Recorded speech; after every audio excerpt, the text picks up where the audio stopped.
Our episode today begins with Makoto speaking to Tomomi as they stand on the balcony, discussing the winter weather. The sky is cloudy and rain is falling. Tomomi tells him that she was right about the fog gate she used last time affecting the secondary space's atmosphere. Just then, Mio arrives holding those rotten potatoes and says, "Frequent climate changes make it difficult to store ingredients like potatoes, onions, garlic, and others. We must make a large refrigerator." Afterwards, we see Shinki reading the note and saying, "The inhabitants of the secondary space are not facing any major problems at the moment, but there is a possibility of sudden storms or droughts. This means we'll need certain things to adapt to the changing seasons, like the seasons in Japan." Tomomi then tells him that his mana can change the weather in a very strange way, so she'll investigate some sites where the 4 seasons are experienced. Makoto thanks her and informs them that he'll be returning to Ratsugard for now. In that moment, Mio grabs her clothes and asks him, "My young lord, are you leaving again?" He replies, "Yes, but I'll try to come back when I have the time." Then he looks at his people and the people of his country, seeing them angry because he's leaving them again. The scene shifts to Kozunoha restaurant, where the girl working there welcomes him back warmly and hands him a lot of dinars, which shocks Makoto as he feels like a villainous and arrogant person, akin to an evil officer. Meanwhile, the scene moves to Shinki reading the statistics that have been uploaded, indicating that work is progressing well, so they need to hire more employees soon. Makoto turns to them and thanks them for their diligent work, not only through words but also by rewarding them both with a bunch of bananas. The two rejoice greatly and hug the bananas as if they were a lot of money. The scene transitions to the next morning with Makoto and Shinki walking and discussing the paperwork they will deliver in today's lecture. While Makoto is lost in thought, that person calls out to him, addressing him as great teacher. Asking for a moment, Makoto is surprised and thinks to himself that Bright Sensei himself is coming to them. Bright asks him to supply him with 10 healing ointments they made during the summer vacation until the school festival, as it's possible some students might attend classes while being injured. These ointments effectively relieve pain, as I've tried them myself and was amazed by their high efficiency. Additionally, they are not costly. Makoto responds, "Alright, my friend Bright, and I also have other products. You must visit my store sometime, and I'll offer you many discounts." Then Bright leaves the council room. Then Shinki speaks to Makoto, saying, "Congratulations, my friend.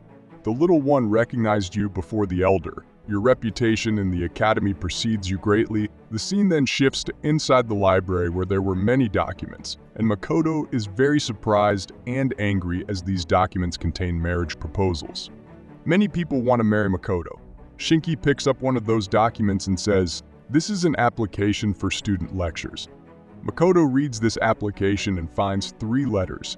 The first is from Karn Force, the twin sisters, and he remembers those 2 very annoyed girls.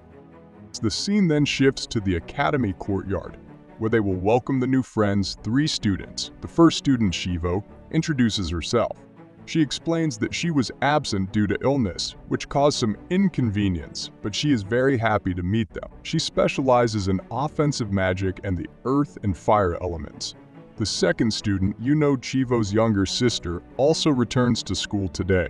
She specializes in physical combat, preferring the middle or rear lines, and uses a bow or spear. She primarily uses enhancement magic, but it is not her strong suit. Makoto remembers they were on the verge of death, and now he is glad that God has healed them. Then the third one, Karn Force, the girl who gave him the answer, steps forward. She is transferred from the Royal Hosk Academy and specializes in the water element.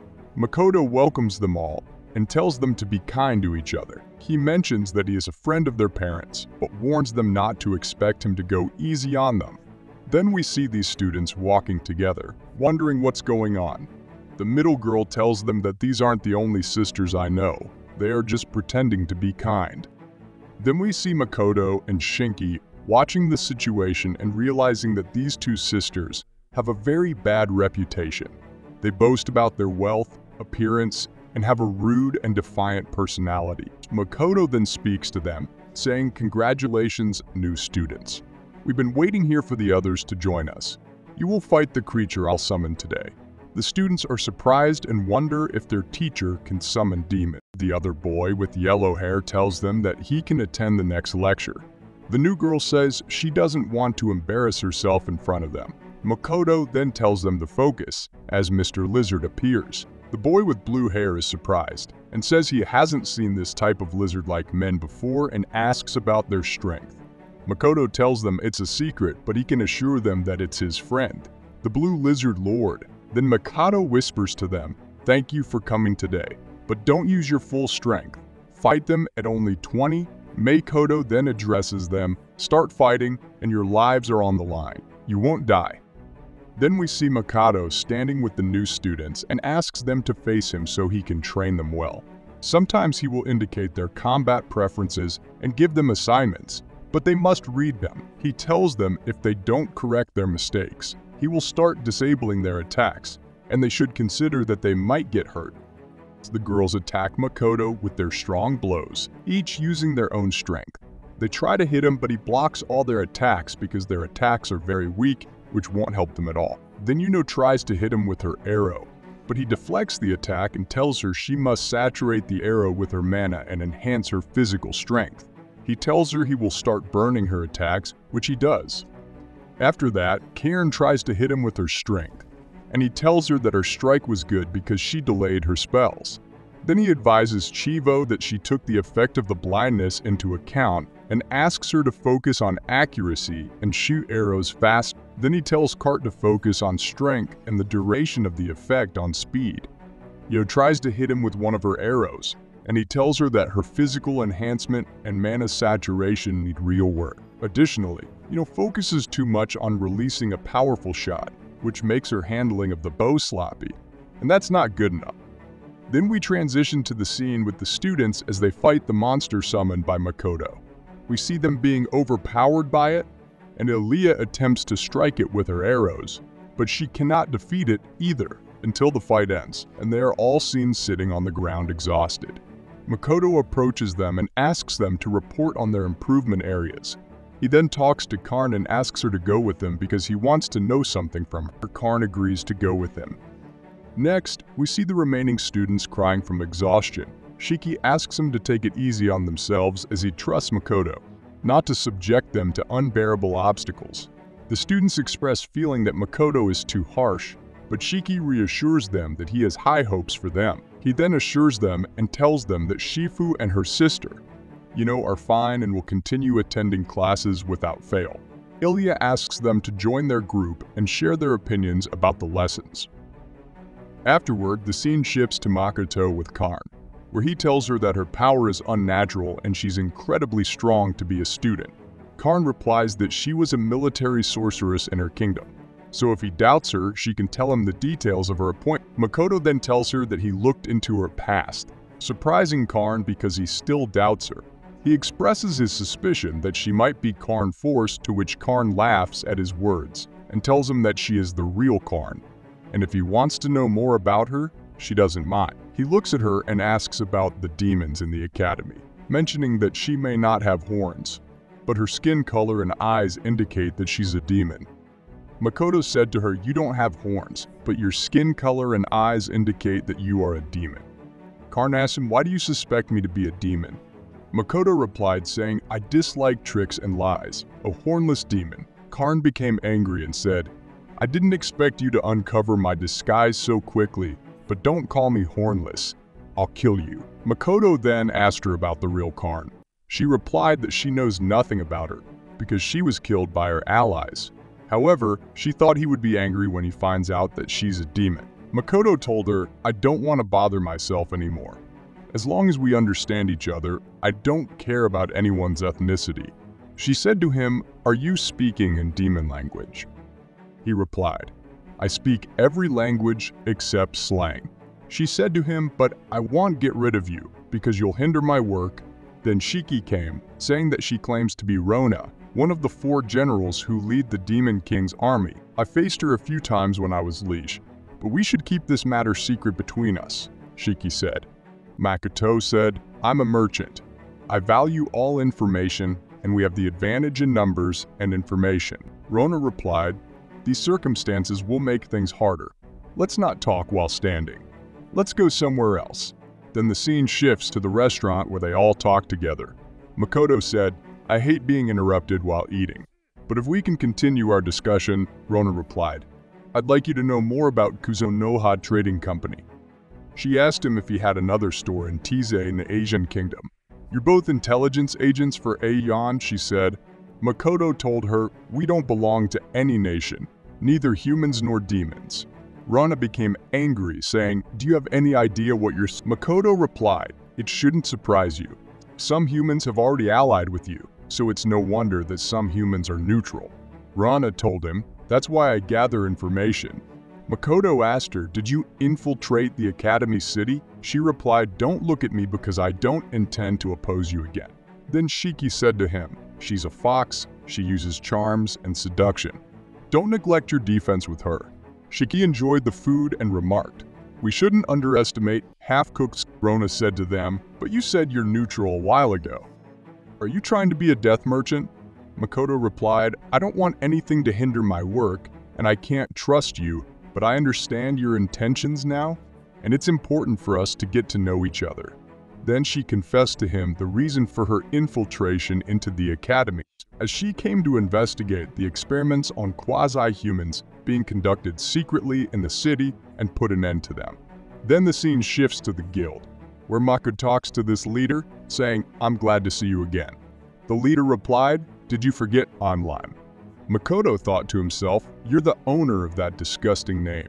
Then Makoto asked him, "Are you working as a spy for Tomo now?" Then Makoto tells Lime that Tomo instructed him to assist him. Makoto tells Lime that he wants him to investigate something in this city, as many quasi-humans have recently been abducted, and there seems to be some kind of human trafficking going on. The Assassin's Guild is also implicated, as they once attacked him. Makoto assures Lime that his information is reliable. Lime promises to find them immediately.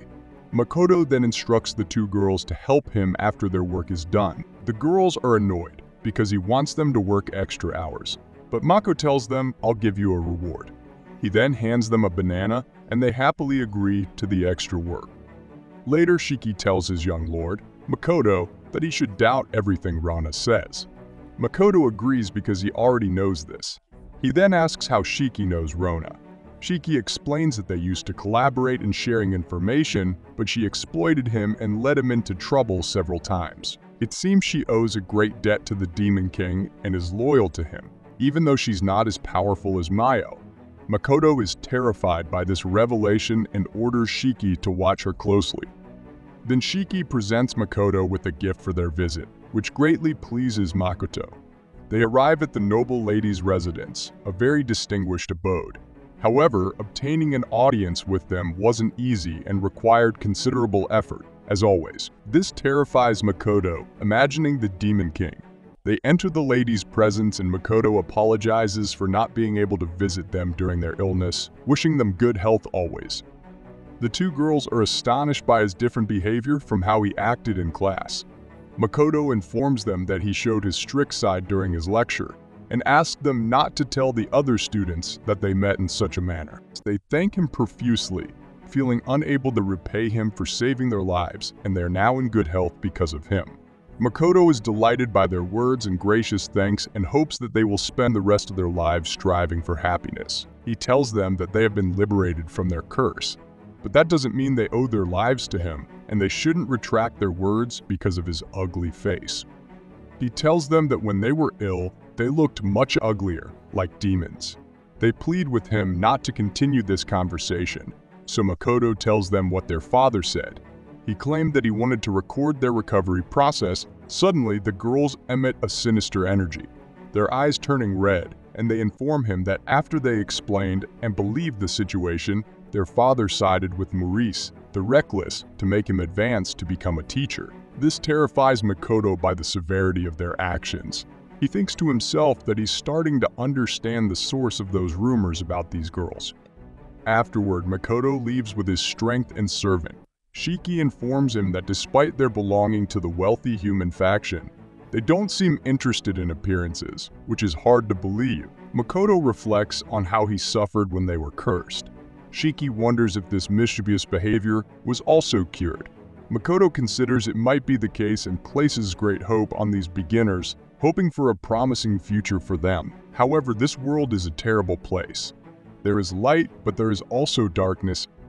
In the evening, we see Lime beating these people and asking them about the experiments on quasi-humans. One of them says he hasn't heard of any kidnapping incidents here, so Lime leaves them and heads to the academy grounds, which seem to be under redevelopment. He notices some new clothes on the ground, indicating someone's presence, and suddenly, this person emerges. Lime immobilizes him with his weapon and orders him not to move, as any movement would result in his death. Who is this person, and what is he doing in the academy grounds? This is something we'll find out in the next episode. So stay tuned, but we kindly ask you to subscribe to the channel and activate the notification bell to receive all the latest updates.